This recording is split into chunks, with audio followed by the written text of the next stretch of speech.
This is Democracy Now!, democracynow.org, The Quarantine Report. I'm Amy Goodman here in New York, along with Nermeen Sheikh. Hi, Nermeen. Good morning, Amy, and welcome to our listeners and viewers around the country and around the world. Well, Joe Biden was sworn in as the 46th president of the United States Wednesday, ending the Trump era with a call for national unity and urging Americans to come together during a period of turbulence. Biden spoke on the Capitol steps, that building that just 2 weeks ago prior was mobbed by a group of right-wing extremists trying to overthrow the election. This is America's day. This is democracy's day, a day of history and hope, of renewal and resolve.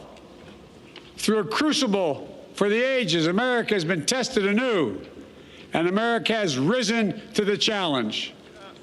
Today, we celebrate the triumph not of a candidate, but of a cause, the cause of democracy.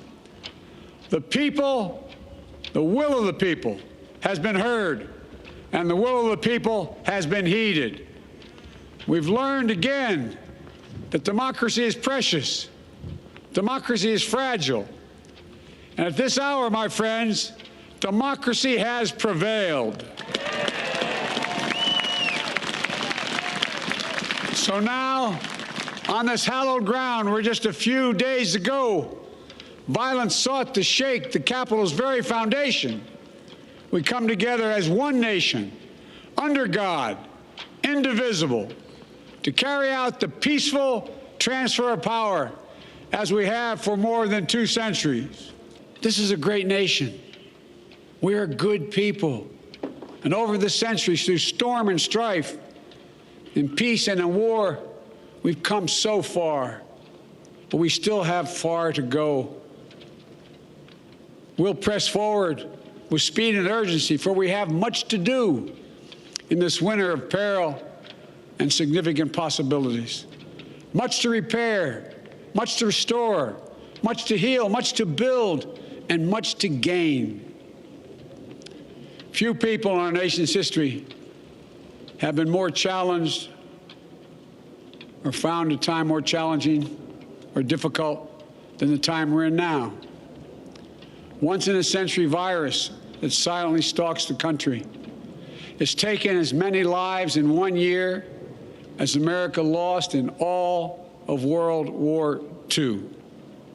Millions of jobs have been lost. Hundreds of thousands of businesses closed. A cry for racial justice, some 400 years in the making, moves us.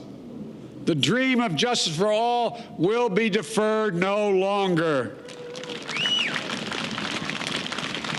A cry for survival comes from the planet itself, a cry that can't be any more desperate or any more clear. And now, a rise of political extremism, white supremacy, domestic terrorism, that we must confront and we will defeat. To overcome these challenges, to restore the soul and secure the future of America, requires so much more than words. It requires the most elusive of all things in a democracy: unity. Unity. That was President Joe Biden in his first address to the nation. Shortly before his speech, Supreme Court Justice Sonia Sotomayor, the first Latinx Supreme Court justice, a Puerto Rican daughter of the Bronx, swore in Kamala Harris as the first ever woman, South Asian, and Black vice president, a daughter of Oakland. Please raise your right hand and repeat after me. I, Kamala Davy Harris, do solemnly swear I, Kamala Davy Harris, do solemnly swear that I will support and defend the Constitution of the United States that I will support and defend the Constitution of the United States against all enemies, foreign and domestic, against all enemies, foreign and domestic. Later on Wednesday afternoon, Vice President Harris swore in 3 barrier-breaking new Democratic U.S. senators, giving Democrats narrow control of the Senate. Reverend Raphael Warnock is the first African-American senator from Georgia and the first African-American Democratic senator from the South. Jon Ossoff is the first Jewish senator from Georgia. He's also the youngest member of the Senate. Alex Padilla, who replaces Harris in the Senate representing California, is the first Latinx senator to represent California. The chair lays before the Senate 2 certificates of election for the state of Georgia and a certificate of appointment to fill the vacancy created by the resignation of former Senator Kamala D. Harris of California. President Biden signed 17 executive orders in his first official act from the Oval Office on Wednesday, striking down Trump's ban on travelers from majority Muslim nations, ending construction of Trump's border wall, and strengthening DACA, the Deferred Action for Childhood Arrivals program for young immigrants. Biden rejoined the Paris Climate Accord and canceled the Keystone XL pipeline, put a moratorium on permits in the Arctic National Wildlife Refuge, ordered a review of Trump's actions undermining public health and the environment.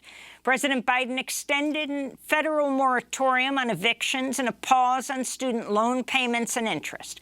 Biden also ordered the U.S. to re-engage with the World Health Organization and ordered a mask mandate for interstate travelers and visitors to federal buildings during the pandemic.